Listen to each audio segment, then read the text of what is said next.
So we are now just 5 days away from the kickoff of this brand new MLS season, and tomorrow and also on Tuesday, I will no doubt make the most controversial video of the year, which is the prediction of both the Western and Eastern Conference. And I can't wait to see when people in the comment section are going to be angry the fact that I put their team way too low in my prediction standings and put them outside of the playoffs, or I'm going to hear people that is angry that I put their rival either too high up the table or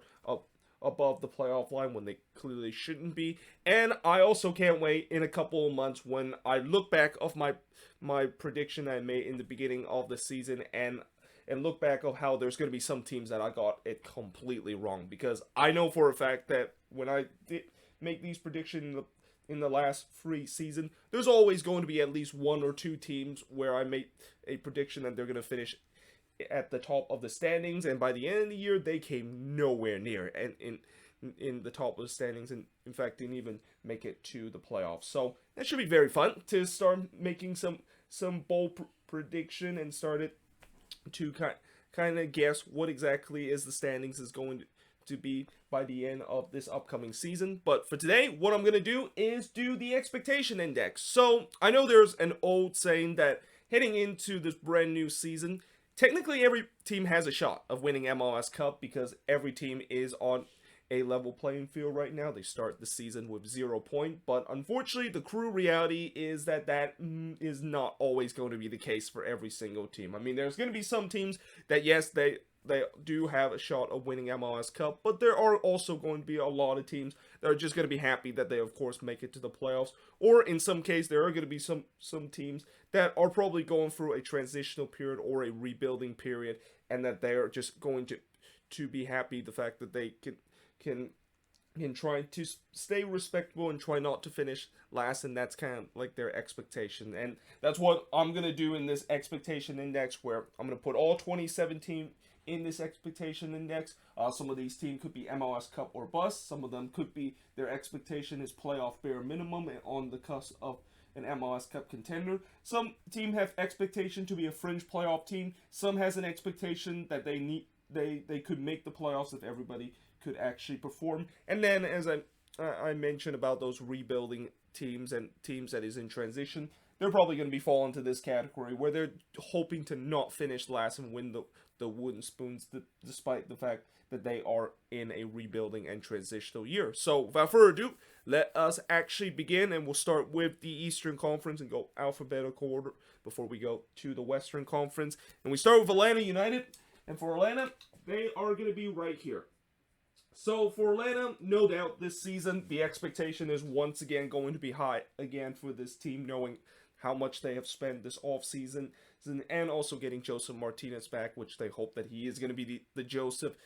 that we all know before he suffered for that unfortunate torn ACL injury that he had last year. And that, for Atlanta, as I mentioned, with the high expectation, obviously playoffs is a bare minimum, and that Atlanta fans are also hoping the expectation is that they could potentially get themselves back into MLS Cup contender. Now, the reason why I still haven't put them right here, and if I would have done this expectation index for the past couple of seasons, I would always put Atlanta as an MLS Cup or bust kind of team. But I decided to put them right around here because, we don't know whether or not if all these new pieces that they got in this offseason is going to all fit together to potentially be an MLS Cup contender. But in case if it does, and if this team does go deep into the playoffs again, yeah, no doubt they're going to be back up here in terms of MLS Cup or bust territory as their expectation. But now moving on to the Chicago Fire, I'm going to say they're going to be right here,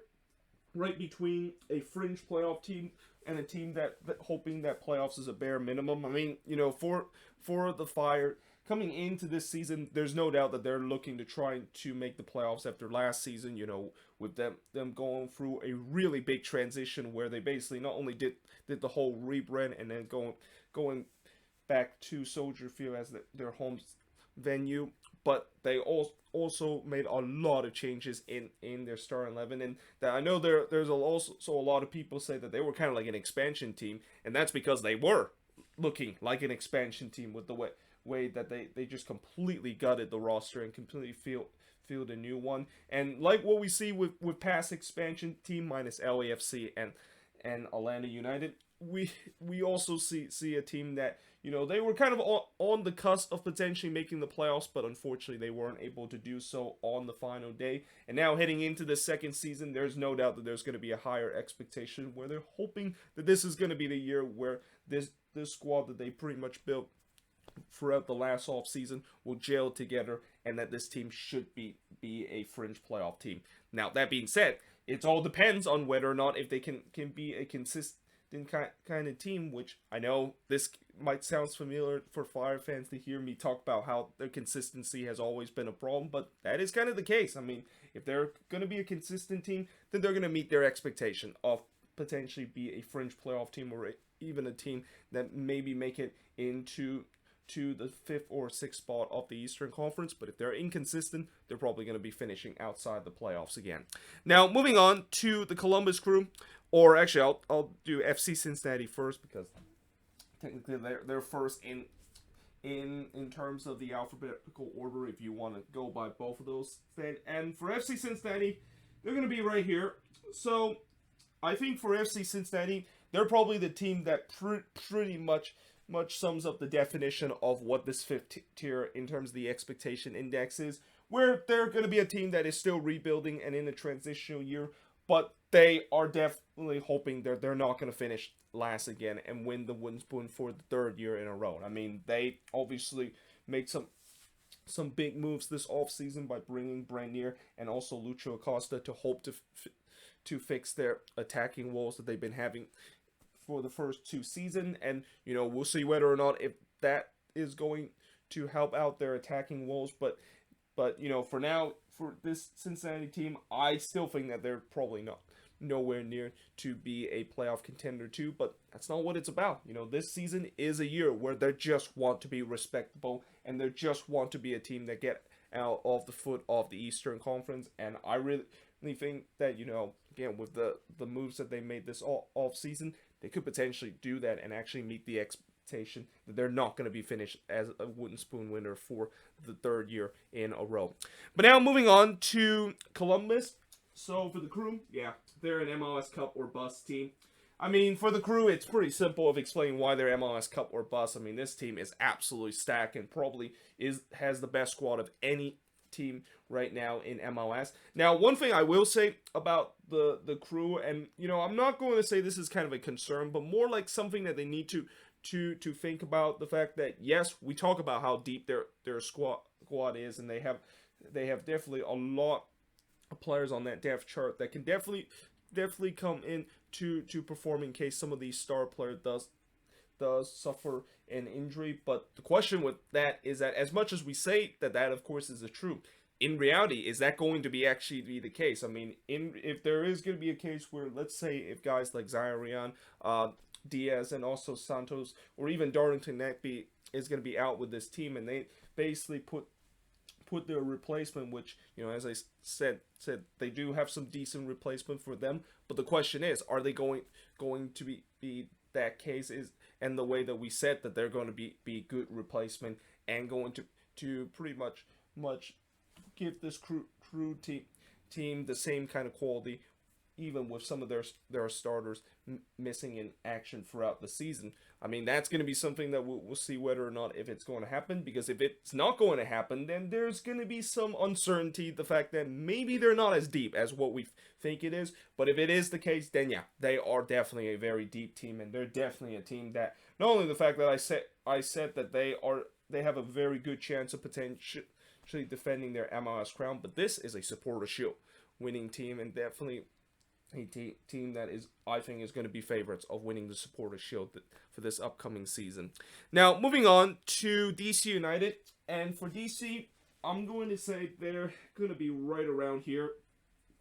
So there's a lot unknown for DC United heading into this upcoming season, and I think the expectation for them, you know, I know DC fans will want their team to make it to the playoffs, or maybe could be on the cusp of potentially competing for MLS Cup, but unfortunately I think that expectation is a little bit unrealistic, and especially with the way that they're pretty much embarking a new era with a new head coach for the first time in tenure in Hernan Losada, and you know, we don't know what kind of tactics and formation that he's going to use to this team, and also with the way that there is still a lot of question about some of their DP attacker, whether or not if they're actually going to be showing up for this upcoming season, unlike last year where they completely underachieved. And speaking of the attack, that's the big question for this DC team. If this attack is able to get going, and let's say if Edison Flores is going to be proved the DP that DC paid him last year, and if they can finally figure out that number 9 situation and actually have a number 9 that can score goals, and then most importantly, Paul Arriola back in this team, if he is going to be another a player that can get back to the form that he has been with this DC team before he suffered those multiple injury, and also try to stay healthy because of the fact that he's been suffering a lot of injury for this past couple of seasons. Maybe this DC team could definitely be a playoff team, but if things does not work out like that, they could potentially fall out of the playoffs. And that, again, the expectation for this team is still going to be just a fringe playoff team, and that this is the beginning of the step of this new era that DC is embarked, is always going to be in an expectation of them just happy to make the playoffs, and then we can build on that heading into the next couple of seasons. Now, moving on to Inter Miami, and for Inter Miami, they're going to be right around here. And I know there's going to be Miami fans that's going to put them right here, saying that this team should be an MLS Cup or bust team, because I know after all the thing that they've been saying, and pretty much them saying that they are going to be a team that's going to be competitive and looking to try to be one of the top tier team in MLS, in reality, that is just not the case. And that when you look at this squad, yes, they do have some good players on this squad that can definitely make this team to be a playoff team. But the problem is they also have a manager that have no club experience whatsoever, and also have an issue with tactics that he has in his one coaching experience that he has with the England women's national team. And on top of the fact that I mentioned how Inter Miami is a team that is heading into this new season, are desperate to look for an identity and actually look to try not to be in such a mess that they were in their first season under Diego Alonso. Yeah, then that's when the expectation of them being kind of an MLS Cup or bust team is just completely unrealistic. So for me, their expectation, and this is really, if everything goes right, I think this team could be a fringe playoff team, or a team that could maybe be in a territory where it's playoff that is bare minimum. But in order for that expectation to actually happen, Gonzalo Higuain needs to look like his old self and score a double-digit goal. Pizarro needs to prove that he is worth the $10 million that Inter Miami paid him. Blaise Matuidi, who's now on a DP contract, he needs to prove that he is kind of that French World Cup winning central defensive mid player from a couple years ago, and not like last year where it looked like he completely fell off the cliff. And all I'm saying with this team is that there's a lot that needs to go right, and in some way I think putting them right here might be a little bit too high, even in terms of my expectation with this team. But still, this is a team with so much that they've been saying, and that they're kind of one of these teams that when you are saying a lot of things and saying that you're going to be a successful team, you better hope it will back up on the field, because if it doesn't back up on the field, you're going to look like a meme team, and you're going to look like a team that a lot of people are going to laugh at you at. But now moving on to Montreal, and for Montreal, they're going to be right next to where FC Cincinnati is. So I think Montreal, they're kind of in a transitional year too, with them getting a new head coach in for Nancy, and that for Nancy, I know he has a lot of experience in terms of being the assistant head coach of this team and also being their academy head coach. But just because you have a lot of experience in those positions, being a head coach in MLS or even in a top flight kind of level is completely different than you being an assistant head coach or a head coach of the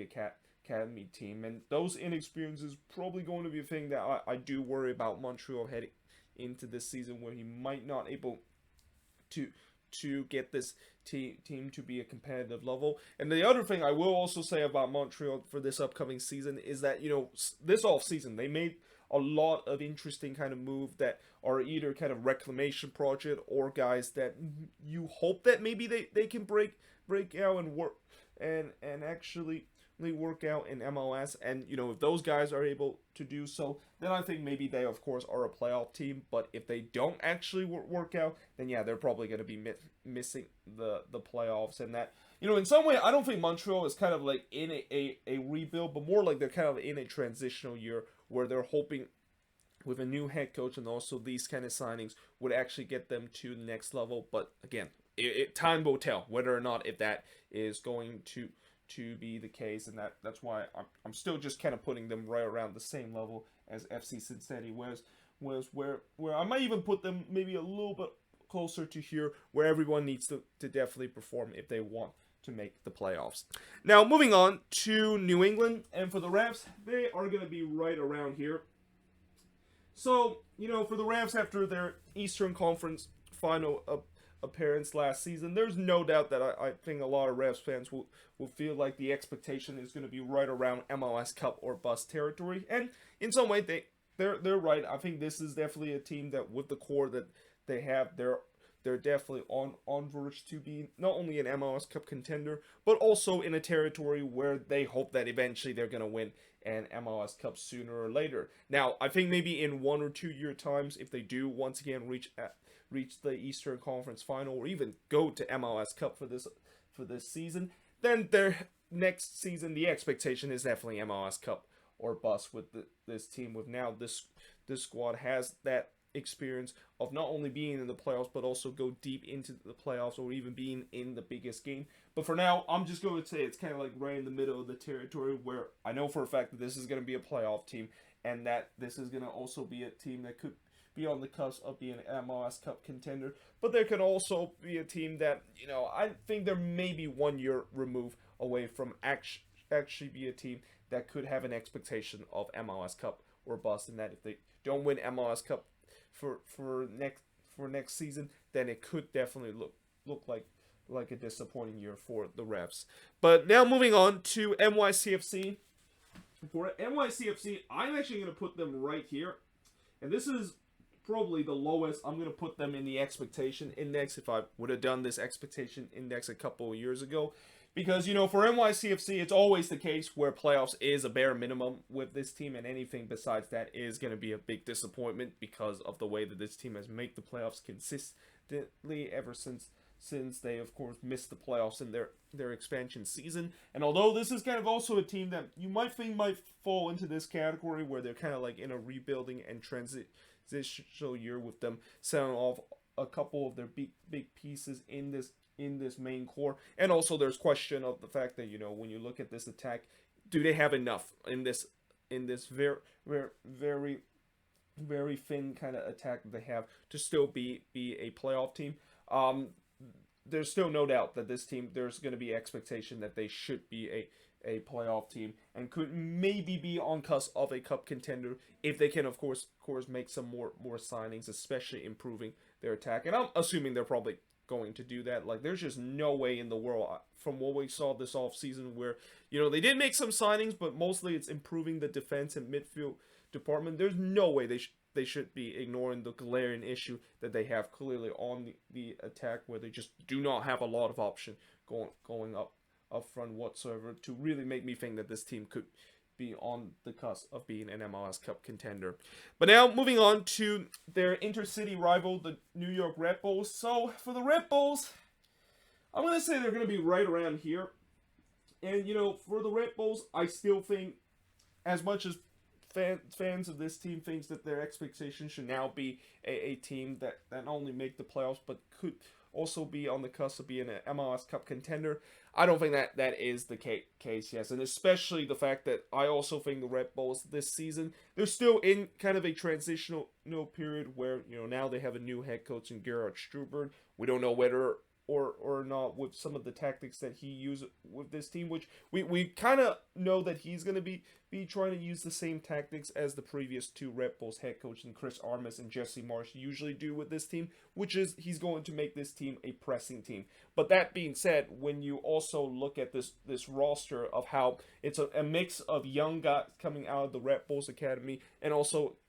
veteran player that has been with this Red Bulls for the past couple of seasons, you don't know if all of them is going to work out in this new pressing system, and that whether there is also that big question with a lot of these young guys, whether or not if they can of course get to the next level. And one of those guys that I definitely will mention of whether or not if he can get to the next level is none other than Caden Clark. I mean, last season Clark showed some flashes of his high potential, but we'll see whether or not if he can continue heading into this season. And if he can do so along with a lot of these young guys on this team, then no doubt that the expectation is that this should be at least a fringe playoff team. But beyond that, it's probably something that is going to be a little bit unrealistic with the way that they are still going through a transitional period. Now, moving on to Orlando City. And for Orlando, they're going to be right about the same territory where the Revs are, and the explanation for Orlando City is pretty much the same as what I said about the Revs. This is a team that, last year they were able to finally make the playoffs and also get some experience in the playoffs and even winning a playoff game to get themselves to the conference semifinal. And obviously we know what happened in that game where they also lost to the Revs and they kind of lose their heads. And I think that's something that maybe is just a case where when you're, of course, are in the playoffs for the very, very first time, and that inexperience and, of course, of not being in the playoffs maybe plays a part of why Orlando City kind of really just lost their heads and lost their composure once they make it to the playoffs. But heading into the second year, I still expect this team should be a very decent team, and I even think that Oscar is going to even make this team even better than what we saw from last year. And if that is going to be the case, and that now they of course are going to get that playoff experience and also learn their lesson to just not be such a hothead when they do get into the playoffs, this team definitely is on the verge of potentially be on the cusp of being an MLS Cup contender. And that, again, if they can make it even further into the playoffs this season, no doubt next year is going to be in a territory where Orlando City could be in an MLS Cup or bust territory with the current core that they have right now. Now, moving on to the Philadelphia Union. So for the Union, I'm going to say they're going to be just attack level below where New England and Orlando is. So for the Union, I know this offseason they lost two of their big players. That was key in that Supporter Shield winning season in Brendan Aronson and Mark McKenzie. But I still feel like, despite the fact that they lost those key pieces, this team should still have an expectation of being a team that making the playoffs is definitely a bare minimum. Now, I know this team probably is going to be more gunning to trying to win MLS Cup rather than, of course, winning Supporter Shield, which is also why when I do my prediction tomorrow, one of the explanation I will say about the Union, where I might put them a little bit lower in the table, is just they want to make sure that they have enough once they get into the playoffs where they are going to try to go all out and win MLS Cup. Because after all, after how disappointing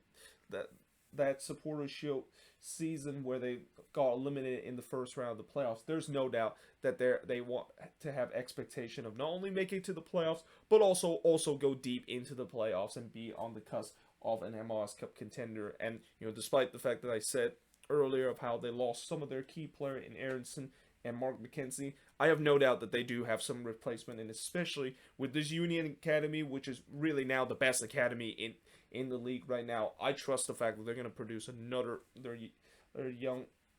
talent that is going to be break into the starting 11, and we'll probably know his name by the end of the year, even though we probably don't know him in this beginning of the season. Now, moving on to Toronto. So for TFC, I'm going to say they're going to be right around here. So for TFC, this is a team that I know in past year they might be in an MLS Cup or bust territory, but this is kind of a year where they're once again going to go through a bit of a transitional period where now Greg Vanney is no longer the head coach of this team and Chris Arma is going to be stepping in to this team, and it's going to be interesting to see whether or not if he can have that similar success that he had with the Red Bulls and he can carry it with this TFC side. And also knowing the fact that, you know, when you look at this TFC side and especially their main core has started to age a little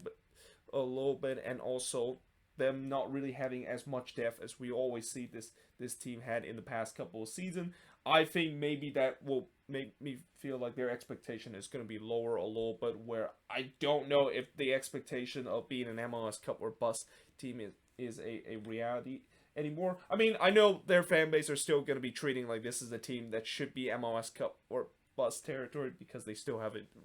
a decent squad, but it's just after when they have the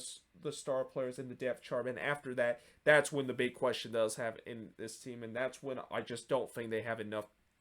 depth in this team, and that this is going to be a team that if they do want to have an expectation of MLS Cup or bust, they better hope that there's none of their starters or none of the players in their main core is going to get injured throughout this season, because if they do, then I don't think this is going to be a team that could be an MLS Cup contender, and therefore that's why the expectation, I feel like this season is going to be a little bit lower than what we see in previous season, where they are a team that always are considered an MLS Cup or bust team. Now, moving on to the Western Conference now, and we'll start with Austin FC. And for Austin FC, they're going to be right here. So for Austin, you know, since they are an expansion team, and usually when I put expansion team in terms of their expectation, they're always going to be right around this part of the period, because we know with most of these expansion teams, if you don't look at what Atlanta and LAFC did in their first season, a lot of expansion team is probably not going to make the playoffs, but they're going to their expectation is trying to be at least be respectable. And I know when I look at this Austin team, and I mentioned how this team has a very decent squad and has a lot of good pieces, especially in the midfield and in the defensive area, there's always this question about their attack for this coming season, and that's something that is not new for a lot of expansion team. Again, if you minus Atlanta and LAFC, a lot of expansion team always have the question of, do they have enough goals in this team to potentially be competitive? And when I look at this Austin team, you know, time will tell whether or not if they will have enough goals to make themselves a playoff team, and that of course is if Cecilio Dominguez that was part of their first signing is going to be that guy that they think he's a DP level player, and whether or not if Thomas Pochettino is kind of like that Valeri type of player that a lot of people seems to compare him. And then most certainly in that number 9 position, who exactly is going to be playing that position throughout the season? Is there going to be a revolving door in that position, because of the fact that a lot of their number 9s on this team isn't really kind of like a proven goal scorer? But if they can find a number 9 and they can get the attack going, no doubt this team could not only be a fringe playoff team, but maybe could be a team that could surprisingly resemble closer to what Atlanta and LAFC did in their first season. Now, moving on to the Colorado Rapids, and for the Rapids, they are going to be right here. So for the Rapids, I think this is also another team where in 2 or 3 years' time, if they continues to be a regular playoff team and a team that could continue to maybe win a couple of playoff games and go deep into the playoffs, then it is going to be getting to a territory where it's MLS Cup or bust. But for now, this is the second year of this main core that they of course re-signed them to long-term contract extension throughout this off season, and that, you know, for this second year, I think they're also we're looking to try to not only make the playoffs but win a game in the playoffs to go deeper into the postseason. And if they can do that, then that's definitely progress, and that's definitely a right step in terms of eventually them potentially be on the cusp of an MLS Cup contender, and also be on a point where they are going to be in this territory where it's MLS Cup or bust kind of expectation. Now, moving on to FC Dallas, and for Dallas, I'm going to say they're right here. So I know Dallas fans would say that they should be right here because, you know, years and years of them being a fringe playoff team, you would think the expectations should be higher. And in some way, you could say that, but when I look at this squad, it is still very hard for me to say that the expectation of this team should still be on the cusp of an MLS Cup contender, because, you know, with this roster, I said it before with this Dallas team, as much as they do have some great young talent in their roster with a mix of veteran player, this is still a team that is kind of in that limbo situation where they're good enough to make it to the playoffs, but when they do get into the playoffs, that's when they're probably not going to be good enough, and especially they're probably going to suffer the Cascadia curse again, and probably get knocked off by either Seattle or Portland heading into the postseason. And, you know, again, when you look at this roster, it feels like things are going to point that is going to be the case, and because of that, I can't really put their expectation as high as where I am right now, where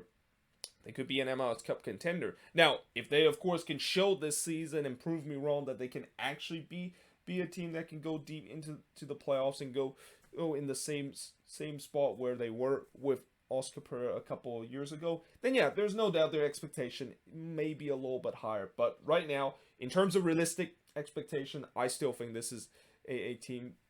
that if they can be a fringe playoff team, then I think they might have met the expectation. And unless if they do bring in another big player or another sensational player coming out of the Dallas Academy,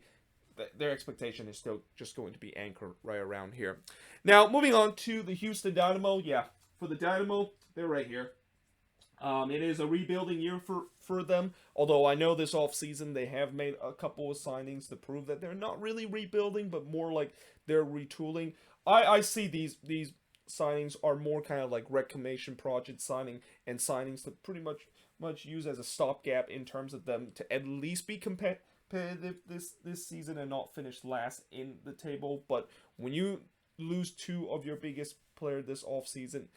well, not this offseason, but last season with Albert Valise and Mauro Manotas no longer on this team, it's pretty clear that they are on a scale where the core that they had for a couple of years is now pretty much gone, and now they are in a rebuilding and transitional year of hoping to build a new core to trying to get themselves competitive again. So yeah, I have no doubt the Dynamo is probably not going to be competitive this season, but they're going to be a team that hopefully some of the players that they signed this season is going to be used as a way that they can make sure they're not going to finish dead last in the Western Conference table. Now, moving on to Sporting KC, and for Sporting KC, they are going to be right around here. So for this Sporting KC team, you know, the expectation with SKC is always going to be a team that playoffs is a bare minimum, and that the expectation is that they could be on the cusp of an MLS Cup contender. And again, as long as if this SKC team can potentially fix their defensive problem, and maybe if Alan Pulido can stay healthy more than 10 games in a row, then I think this team could definitely be an MLS Cup contender, because this team definitely have a good roster to compete with some of the best team in the West right now. But unfortunately, they still haven't, as I mentioned, that they still haven't fixed the problem with their defense. That is why I feel like their expectation is still going to be right here, where, yes, the expectation is going to make the playoffs, but when they do get into the playoffs, you know, I'm going to say the same thing I said with Dallas. That's when the issue started to begin, where they're probably not going to be good enough in terms of competing some of the best team coming out of the Western Conference. Now, moving on to the Airway Galaxy, and for the Galaxy, this might surprise some people, but I'll actually put them a look right here in the expectation index. Now, the reason why I say that is because I know Galaxy fans would say that they should be right here, or even some of the crazier Galaxy fans would say that they should be an MLS Cup or bust team. But when you look at this roster, and especially with the way that this team is another team where I think they're heading into a transitional year with a new head coach in Greg Vanney, and knowing the fact that they just lost their most important attacking piece in Christian Pavone this off season, and looking to maybe replace him with some of the signings that they made, you know, that's why I feel like this team could maybe not only take a step back from what we saw last year, but is a team that is in a transitional period where they're going to be hoping that if everyone can perform, that they can be making the playoffs. I mean, as much as Greg Vanney has been doing some incredible things with MLS team and during his time with Toronto, remember when he took over Toronto back in 2014, that team did not make it to the playoffs. So I feel like this could maybe be the same case where, you know, him stepping into the Galaxy, maybe in the first year with them going through a transitional period. They're probably not going to be a playoff team yet, but if he is able to get the players that he needs to build the squad, then no doubt eventually they are going to be moving up in the expectation index and potentially get to the point where they were a couple years ago, where this team should be an MLS Cup or bust kind of team. Now, moving on to their intercity rival LAFC. Well, there's no question LAFC is right here next to the Columbus Crew, where it is MLS Cup or bust, and this has pretty much been the case for this team in their existence in MLS for the first 3 seasons, where, you know, anything but MLS Cup is a disappointment, because we know how the media always called them as the so-called best team in the league and always the favorites of winning MLS Cup. And in some way it is kind of true when you look at the roster of how they do have one of the best roster in the league, and a roster that should be an MLS Cup contender year after year. But I feel like the expectation this season is probably even more emphasized in previous year, because of the fact that, you know, we have heard rumors about guys like Diego Rossi and Edouard Atuesta potentially be linking with some teams that it is not LAFC, and potentially maybe be leaving this season for a big sum of money. And if that, of course, is going to be the case, there's no doubt that you can maybe see a sign that this main core that LAFC has is started to run out of time, and that when those players that they have, eventually they're going to cash in to them and sell them off to Europe, or even in some of the biggest club in South America. That's when there is going to be a question of maybe they're not going to be as talented as we saw in previous years. So in some way, they're kind of a team where it isn't really their main core is aging badly, where they really need to win MLS Cup now or never. But it's more like they better win MLS Cup now or never, before they actually sell off some of their best player to Europe, or even a big team in South America, when the price tag is going to be enough for LAFC to kind of cash in on that. Now, moving on to Minnesota, and for the Loons, I'm going to say they're going to be here. So I know there's going to be some Loons fans says that they should be an MLS Cup or bust team after what happened last season, but I still feel like for Minnesota, this is a team that for me, my expectation of this team is that I'll be happy if this team once again make it to the playoffs and able to get themselves back to the Western Conference Final, and I'll be even extremely happy if they can take that next step of going to MLS Cup. But still, when you look at this team, and I know some people will say that this team should be an MLS Cup or bust team, because, you know, when you look at the court, there are some key players on this team that is aging badly, and, you know, it is the case with Ozzy Alonso, where maybe this might be his last year with this team, and also Ike Opara, who we probably don't know whether or not if he ever will play for this team, or even in his career ever again. But besides that, when you look at this main core, there's a lot of players on this main core that is in their prime and or right about to hit their prime of their career. I mean, you know, this team, I think a couple years ago, where there was question whether or not with their team built in a core that is kind of like a little bit aging, whether or not if they do have a longevity kind of competing window to compete for MLS Cup. But now when I look at it, with the way that they seems to have players on that roster that is in their prime, or at least are approaching their prime, maybe their cup window is longer than what people have thought. And this is also the reason why I don't think they're going to be at that territory yet, where they're going to be in MLS Cup or bust. Now, in a year time, or in 2 years time, if they do once again go deep into the playoffs again, yeah, they're going to be getting into that territory where it is MLS Cup or bust. Because, you know, as we've seen before, where when you do get into the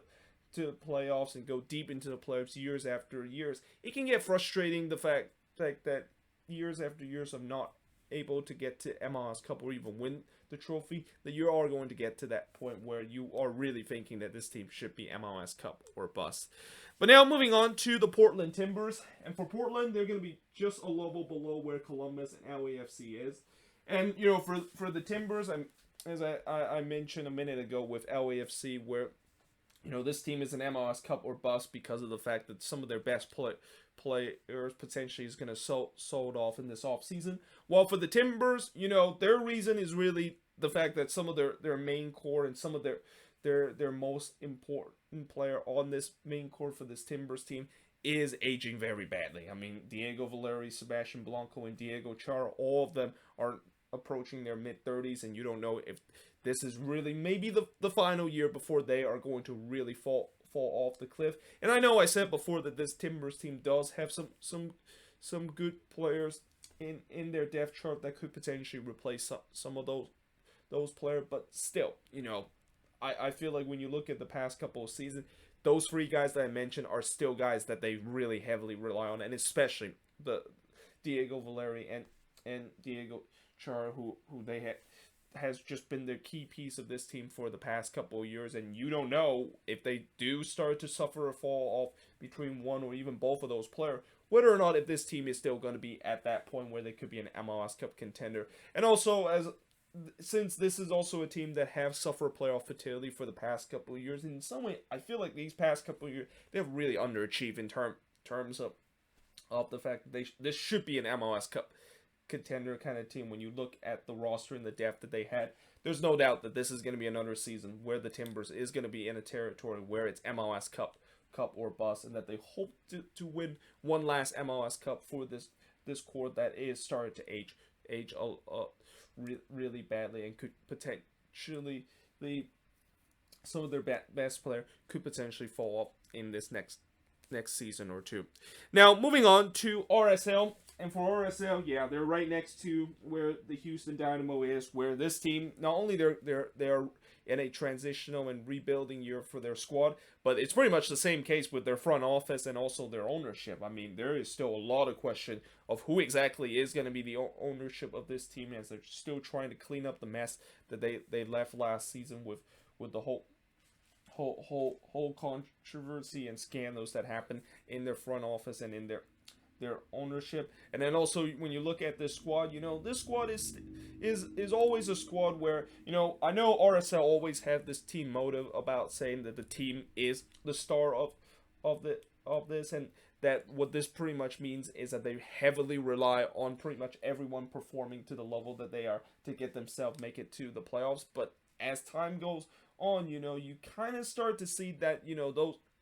those gaps of them not being a very talented kind of team,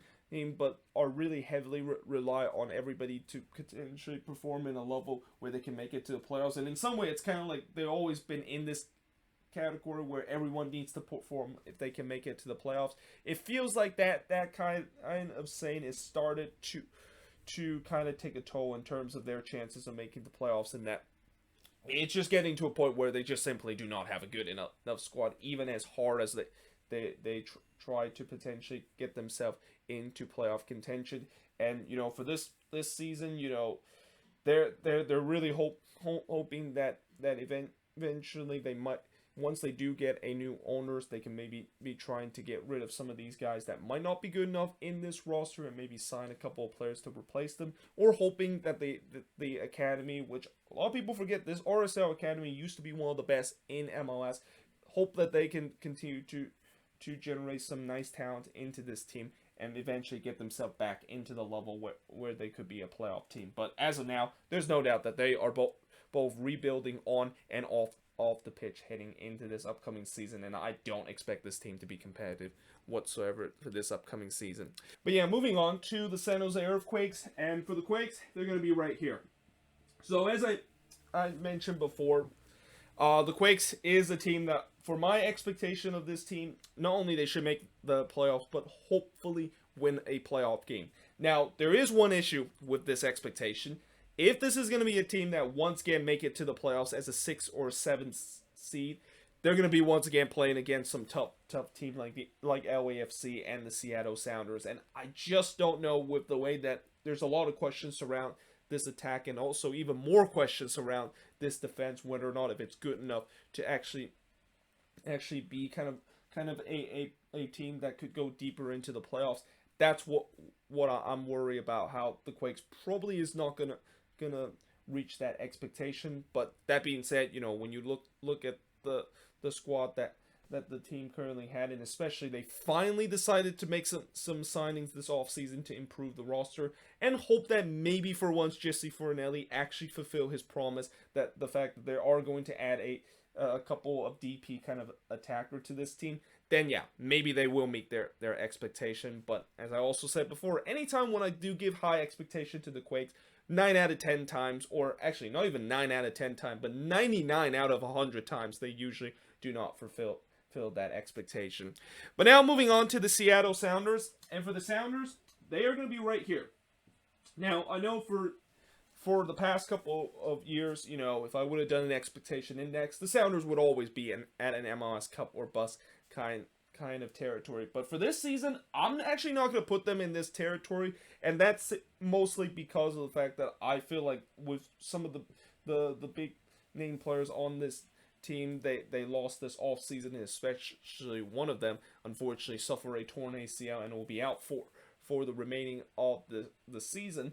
You know, this is kind of in some way going to be like a Sounders team that maybe once again will be going through a transitional year, and that their hope that maybe by the time when they get to the summer, where they kind of limp with this weak kind of squad that they had, that they're going to make a big sign to once again get themselves self-competitive again. And you know, saying that is kind of the reason why I still said that they're kind of like a team that is going to be playoff bare minimum, and they're on the cusp of an MLS Cup contender kind of team, because at the end of the day, you can never count out this Sounders team. Like, as much as there's going to be question heading into the season, and you think that they're in a transitional year, look what happened. They become a team that finished second in the Western Conference and somehow made their fifth MLS Cup in the last 6 years. So yeah, there's no doubt that I think there's a case where this Sounders team can still be an MLS Cup contender, and they're one of these rare teams that even in a transitional year, even in a year that you expect they should have a down year, they can still be on the cusp of being an MLS Cup contender. But in terms of them clearly thinking that it's MLS Cup or bust kind of territory, I think that's kind of a little bit unrealistic expectation with the way that maybe they might have a resurgence heading into the second half of the season. But now moving on to the last team, which is the Vancouver Whitecaps, and for the Whitecaps, they're going to be right here. So for the Whitecaps, this is the third year of their deep rebuild, and that, you know, I feel like with the way that the playoffs this season is going to be going back to the same playoff format as 2019, and that this is probably going to be one, if not the toughest year to make it to the playoffs, because only half of the team does make it to that point.